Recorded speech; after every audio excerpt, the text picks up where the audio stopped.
नमस्कार, आप देख रहे हैं न्यूज फॉर नेशन और मैं आपके साथ वंदना। उत्तर प्रदेश में लगातार आईटी विभाग के द्वारा छापेमारी की जा रही है।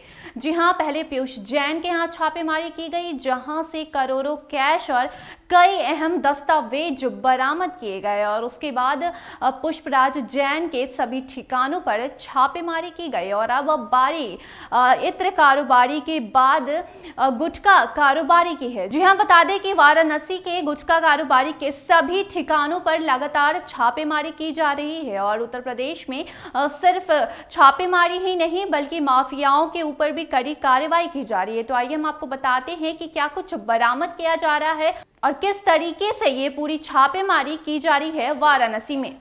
उत्तर प्रदेश में विधानसभा चुनाव है। राजनीतिक दल एक दूसरे के खिलाफ हमलावर हैं। चुनावी मैदान में माहौल गरमाया हुआ है। वहीं सरकार की ओर से छापेमारी का अभियान भी जारी है।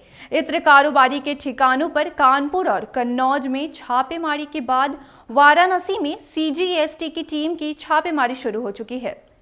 कारोबारी के कारखानों पर सीजीएसटी की टीम छापेमारी कर रही है। बता दें, उत्तर प्रदेश के वाराणसी के पांडेयपुर में एक गुटखा कारोबारी के यहां सीजीएसटी की छापेमारी जारी है। प्रेमचंद नगर कॉलोनी में रहने वाले गुटखा कारोबारी के घर सीजीएसटी की टीम ने छापा मारा। छापे की जानकारी अभी स्पष्ट नहीं हुई है। अधिकारी भी अभी कुछ बोलने को तैयार नहीं है। हालांकि सूत्रों के हवाले से पता चला है कि छापेमारी में लाखों की कर चोरी का मामला सामने आया है। सीजीएसटी के महानिदेशक के निर्देशन में 5 से 6 गाड़ियों से जांच टीम शुक्रवार देर शाम गुटखा कारोबारी के यहां पहुंची। यहां पहुंचने के बाद टीम जांच करने वहां मौजूद सभी का मोबाइल स्विच ऑफ करा दिया और बाहर आने जाने पर रोक लगा दी। कारोबारी के यहां कागजातों की जांच के साथ ही साथ बैंक खाते, जमीन और बैंक लॉकर की जांच की जा रही है। साथ ही कंप्यूटर की हार्ड डिस्क भी जांच अधिकारियों ने अपने कब्जे में ले ली है और जांच अभी भी जारी है। बताया जा रहा है कि जिस कारोबारी के ठिकानों पर छापेमारी हुई वह एक निजी स्कूल के संचालन की फ्रेंचाइजी में शामिल है। गुटखे की आपूर्ति प्रदेश के कई जिलों में होती है। गुटखा की फैक्ट्री प्रेमचंद नगर कॉलोनी और गोईठा में है। इसके अलावा सोयपुर, नखीघाट, प्रेमचंद कॉलोनी में भी गोदाम है।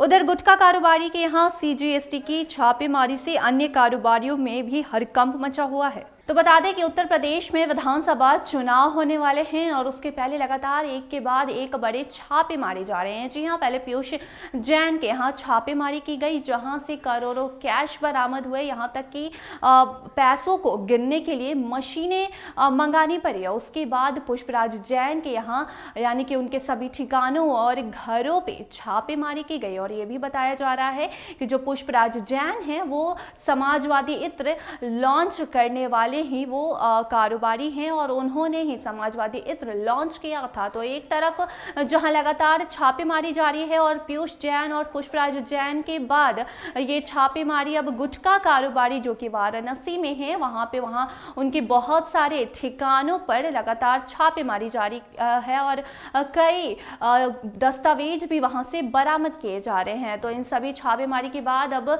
सियासी की गलियारों में भी हलचलें मच गई हैं। बता दें कि सभी जो राजनीतिक पार्टियां हैं एक दूसरे पर तंज कसते हुए नजर आ रही हैं। जब पीयूष जैन के यहाँ छापेमारी की गई तो सबसे पहले तो बीजेपी या फिर और भी कई राजनीतिक पार्टियों ने इसको समाजवादी पार्टी से जोड़ने की कोशिश की, लेकिन जब पुष्पराज जैन के यहाँ छापेमारी हुई तो उस पुष्पराज जैन को भी समाजवादी पार्टी के जो मुखिया हैं, जो अखिलेश यादव हैं, उनके करीबी बताया गया। तो जब अखिलेश यादव ने इस पूरे मामले को देखा और उन्होंने बताया कि जो पहले पीयूष जैन के यहाँ छापेमारी हुई वो बीजेपी का आदमी है, वो बीजेपी का ही पैसा है और किसी कंफ्यूजन में आके सबसे पहले पुष्पराज जैन के यहाँ नहीं पीयूष जैन के यहाँ ही छापेमारी की गई और वहां से करोड़ों कैश बरामद हुए और वो बीजेपी का ही पैसा है। और उसके बाद जब बीजेपी को समझ आया कि पीयूष जैन तो उनका ही आदमी है तो उसके बाद पुष्पराज जैन के यहाँ छापेमारी की गई